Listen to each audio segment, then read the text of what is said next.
ಚಿದು ನಿನ್ನ ಕ್ಯಾಮ್ರಾ ಚಿದು.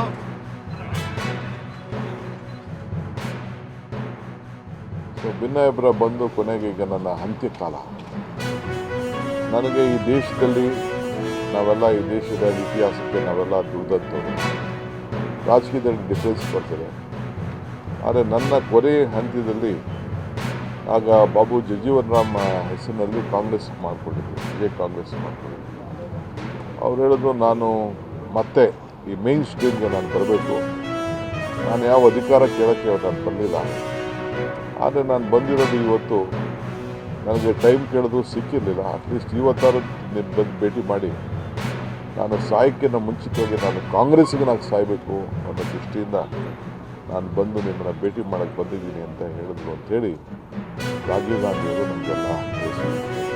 ನನ್ನ ಹತ್ರ ಇನ್ನೂ ಭಾವಚಿತ್ರ ನಾವೆಲ್ಲ ಗುಂಪಲ್ಲಿ ಕೂತಿರುವಂಥದ್ದು ಅನೇಕ ನಮ್ಮ ಯೂತ್ ಕಾಂಗ್ರೆಸ್ ಲೀಡರ್ಸ್ ಕೂಡ ಇದೆ. ಹಾಗೆ ಬಾಬು ಜಗಜೀವನ್ ರಾಮ್ರವರು ಈ ದೇಶಕ್ಕೆ ಕೊಟ್ಟ ಕೊಡುಗೆ, ಕಾಂಗ್ರೆಸ್ ಪಕ್ಷದಲ್ಲಿ ಇದ್ದಂಥ ನಿಷ್ಠೆ,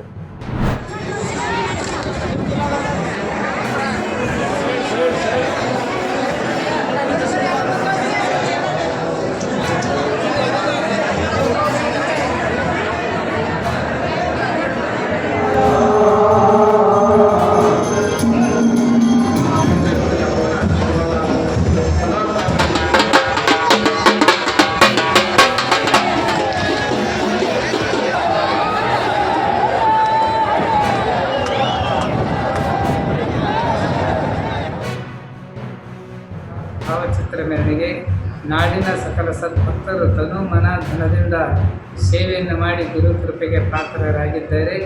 ಸಂತೋಷ ಸಂಭ್ರಮದಿಂದ ನಾಡಿನ ಜನತೆ ಈ ಜಾತ್ರೆ ಆಚರಣೆ ಮಾಡಿದಕ್ಕೋಸ್ಕರವಾಗಿ ಎಲ್ಲ ಸಕಲ ಸದ್ಭಕ್ತರಿಗೆ ನಾಡಿಗೆ ಮಳೆ ಬೆಳೆ ಸುಖ ಸಮೃದ್ಧಿ ನೆಮ್ಮದಿ ಶಾಂತಿ ಸುಖ ಆ ಗುರುಕುಮಾರ ಪಂಚಾಕ್ಷರ ಪುಟ್ಟರಾಜ ಗುರುಗಳು ಕೊಡ್ಲಿ ಅಂತೇಳಿ ಎಲ್ಲರ ಪರವಾಗಿ ಗುರುಗಳಲ್ಲಿ ನಾನು ಪ್ರಾರ್ಥನೆ ಮಾಡ್ಕೊಳ್ತಾ ಇದ್ದೀನಿ.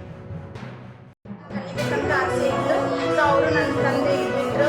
ಇಲ್ಲಿ ಬಂದು ಕಲಿಬೇಕಾದ್ರೆ ನಂಗೆ ಇಲ್ಲಿದ ಆದ ಅನುಭವ ಏನಂದ್ರೆ, ನಾನು ಸಂಗೀತ ಅಭ್ಯಾಸ ಹೇಳಿಸ್ಕೊಂಡಿದ್ದು ಪಂಚಾಕ್ಷರಿ ಅಣ್ಣಿಗೇರಿ ಗುರುಗಳ ಹತ್ರ. ಅವ್ರ ಹತ್ರ ಹೇಳಿಸ್ಕೋಬೇಕಾದ್ರೆ ಅಥವಾ ಹೇಳಿಸ್ಕೊಂಡ್ಮೇಲೆ ನಂಗೆ ವಿಭೂತಿ ಹಚ್ಚಿದ್ರಷ್ಟು ಸಂಗೀತ ತಲಾಕ್ ಹೋಗ್ತಿದ್ದೆ. ಇಲ್ಲಿದ ನನಗಾದ ಅನುಭವ ದೊಡ್ಡ ಅನುಭವ. ಹಾಗಾಗಿ ನಾನು ಯಾವಾಗಲೂ ಈ ಮಠಕ್ಕೆ ಬಂದರೆ ನಾವು ಜಾತಿ ಭೇದ ಭಾವ ಏನೂ ಇಲ್ಲಾರ್ದ ನಾವೆಲ್ಲ ಒಂದು ಅಂತ ಈ ಮಠದಾಗ ವಿಭೂತಿ ಹಚ್ಕೊಂಡೇ ನಾನು ಸಂಗೀತ ಅಭ್ಯಾಸ ಮಾಡೋದು. ಹೆಂಗೆ ಡೈಲಾಗ್ ಡೆಲಿವರಿ ಮಾಡೋದು ಹೆಂಗೆ ನಗಿಸ್ಬೇಕು ಜನರನ್ನ ನಂಗೆ ಏನೋ ಗೊತ್ತಿಲ್ಲ. ಆದರೆ ನನ್ನಿಂದ ಒಂದು ಶಕ್ತಿ ಐತೆ ಅನ್ನೋದು ಅದು ಗೊತ್ತು. ಅದೇ ಆಚಾರ ಅಂತ ಹೇಳ್ತೀನಿ. ಅವ್ರು ಹೆಂಗೆ ನಡೆಸಿದ್ರು ಅಂದ್ರೆ 3 ತಿಂಗಳದಾಗ ನಾನು ಇಡೀ ಕರ್ನಾಟಕದಾಗ ಎಷ್ಟು ಅಡ್ಡಾಡ್ಬೋದು ಅಷ್ಟು ಅಡ್ಡಾಡಬಲ್ಲೆ ಅನ್ನೋ ಶಕ್ತಿ ನನ್ನೊಳಗೆ ಬಂದಿದ್ದ ಅಜ್ಜಾರಿಂದನ. ಅದನ್ನು ಹೇಳಿ ಬರ್ತೀನಿ. ಯಾಕಂದ್ರೆ ಇಲ್ಲಿ ಅಜ್ಜಾರಿಲ್ಲ ಅಂತ ಅನ್ನೋದೇ ಇಲ್ಲ. ಕಣ್ಣು ಮುಚ್ಕೊಂಡು ಅಜ್ಜಾರಿಗೆ ಏನು ಬೇಡ್ಕೊಂಡ್ರು ಅದು ಈ ಸ್ಥಾನದಾಗ ಆಗುತ್ತಂತ ನನಗೆ ಅನುಭವ ಆಗಿದೆ.